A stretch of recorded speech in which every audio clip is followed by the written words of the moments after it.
வணக்கம். நான் உங்க அடஜய் ஹிந்தர். என்னன்னு பாத்தீங்கன்னா, நம்ம ரகுபதி யாரு, டிஎம்கேவோட சட்டத்துறை அமைச்சர். அவரு திமுகவுக்கு விஜய் போட்டியே இல்லையா? உங்களுக்கு யாருங்க போட்டி?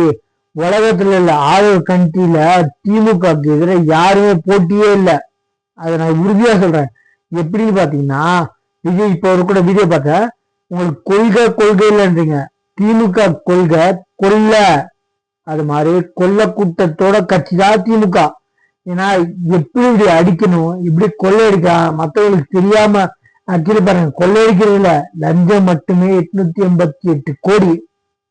அப்ப ஊழல் எவ்வளவு கோடி பாத்துக்கோங்க. லஞ்சம் மட்டுமே அவன் லஞ்சம் வாங்கினா 1000 2000 மாட்டோம், 10,000 15,000 மாட்டோம். யாரு கவர்மெண்ட்ல வேலை பாக்குறவங்க. டிஎம்கேல லஞ்சம் மட்டுமே 800 கோடின்னா ஊழல் அதை விட 10 மடங்குனா 8000 கோடி. நல்லா பார்த்துக்கோங்க. அது மாதிரி இப்ப விஜய் திமுகவுக்கு போட்டியே இல்லை. விஜய் உள்ளிட்ட யாரை கண்டும் அஞ்சவில்லை. யாரு வேண்டியதே அவசியம் இல்லை, அஞ்ச வேண்டிய அவசியமே இல்லையா திமுகவிற்கு இல்லை. விஜய் ஆச்சரியக்குரிய தற்கொலையோ எங்களுக்கு தெரியாது. இது என்னன்னா 2026 எலெக்ஷன் யார் தற்கொலை, யாரு கேள்விக்குறி, யாரு கர்நாடகாரங்க, இப்ப யார் அந்த காரை யாரை வச்சிருக்குன்னு கேட்ட காமெடி மாதிரி திமுகவை ஃப்ரீயா கொடுத்தாலும் உங்க கட்சியை யாரும் வாங்கிக்க மாட்டாங்க. 2026 எலெக்ஷனோட பூட்டி கர்நாடகத்தை போற காரை மாதிரி ஏற்றி கம்பெனியை க்ளோஸ் பண்ணி ஒரே அனுப்பிச்சிடுவாங்க. கவலைப்படாதீங்க. ஆயுசு முழுக்க இனிமேல் ஒரு சீட்டு கூட ஜெயிக்க முடியாத கட்சி தான் திமுக வரப்போகுது. நல்லா பார்த்துக்கோங்க.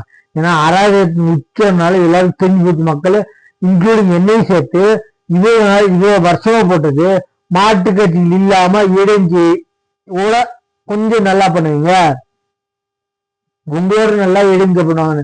2 பேரும் மாத்தி மாத்தி ஏன் போட்டாங்கன்னா அவங்களை பிடிச்சி போயில. வேற மாட்டு கட்சி இல்லாம நல்லா புரிஞ்சுக்கோங்க. உடனே இவங்களை பிடிச்சி போய் தான் போட்டாங்கன்னு தெளிவா சொல்றீங்க. நாம் தமிழர் கட்சி 8% ஓட்டு வாங்குறதும் அவரை பிடிச்சி போயில. உங்க 2 பேரும் பிடிக்காம தான் அவர் வாங்கினாரு. நல்லா புரிஞ்சுக்கோங்க. அறிவுத்தனமா பேசுங்க. ரொம்ப அறிவாளத்தனமா நடந்துட்டாதீங்க, ரொம்ப அறிவாளத்தனமா பேசாதீங்க. என்ன, நான் அப்புறம் கெட்ட வார்த்தை பேசிடுவேன். ஃபர்ஸ்ட் தான் வக்கீலா இருக்கு முன்னாடி கெட்ட வார்த்தை பேசிட்டீங்க. வக்கீலா இருந்ததுக்கு அப்புறம் கருப்பு கோருக்கு மரியாதை பண்ணி இப்ப கெட்ட வார்த்தை பேசுறது இல்லை. உங்களை வீடியோ போடணும்னா கெட்ட வார்த்தை பேசாம வீடியோ போட முடியல. பேசி கொஞ்சம் நாகரிகத்தோடு நடந்துக்கோங்க. அதாவது இது உச்சம். நம்ம ஜெயசாமியாரு பேட்ரோல் நைட் பேட்ரோல் வண்டி கொண்டு வந்தாங்க. அந்த டிவிஷன்ல எத்தனை போலீஸ் வேலை உருவாச்சு. அவங்க எல்லாம் எங்க போயிட்டாங்க? இப்ப தற்கொலை வந்து கேட்கறாங்க. 11 மணிக்கு அந்த பொண்ணுக்கு எங்க வேலை? அங்க கோயம்புத்தூர் பாலியல் பண்ணுக்குவேன். 11 மணிக்கு தனியா பேசுறாங்களோ அதே அன்னைக்கு நடந்த அன்னைக்கு ஷார்ஜால அபுதாபில 1:45 நைட்டு மணிக்கு ஒரு பொண்ணு நர்ஸ் வேலை பார்த்துட்டு 1:45 டைமர் ஆன் பண்ணிட்டு நைட்டு வெளில போகுது. அந்த பொண்ணு சொல்லுது, நானும் ஈரோட்ல பிறந்த பொண்ணு, தமிழக பிறந்த பொண்ணு, என்னைக்கு இப்படி ஆகணும்? நான் என்னன்னா அந்த அரசாங்கம் தப்பு செஞ்சா அந்த மாதிரி தண்டனை உருவாக்கி இருக்காங்க. அதனால பயம் தப்பு செய்யறதுக்கு. என்ன, உங்களை மாதிரி நீங்க தப்பு செய்யுங்கடா அப்படின்னு உங்களை கால தூக்கிட்டு இல்லை. ஏன்னா அந்த மாதிரி அழகு ஏன் சொல்றேன்னா, கூட்டணி ரவுடிங்க எல்லாம் கூட்டணி கட்சியோட தலைவராக இருக்கீங்க. இதெல்லாம் அழகுமில்ல. அவன் கேட்டா மிளகாய் வீடு 4 அடி அடிச்சாங்க. நான் சும்மாதான் பார்த்தேன். 4 அடியா அடிச்சாங்க, 4 நிமிஷம் தான் அடிச்சாங்க. நான் அதை திட்டிடுவேன். 4 நிமிஷத்துல ஒரு ஆள் கோபம் தான். தெரியுமா தெரியாது அறிவலுக்கு? யாரு கூட்டணி கட்சி ரவுடிக்கு தெரியுமா தெரியாதா? நல்லா பாருங்க. 4 நிமிஷத்துல ஒரு ஆளை கொலை பண்றதுக்கு முடியுமோ முடியாதா?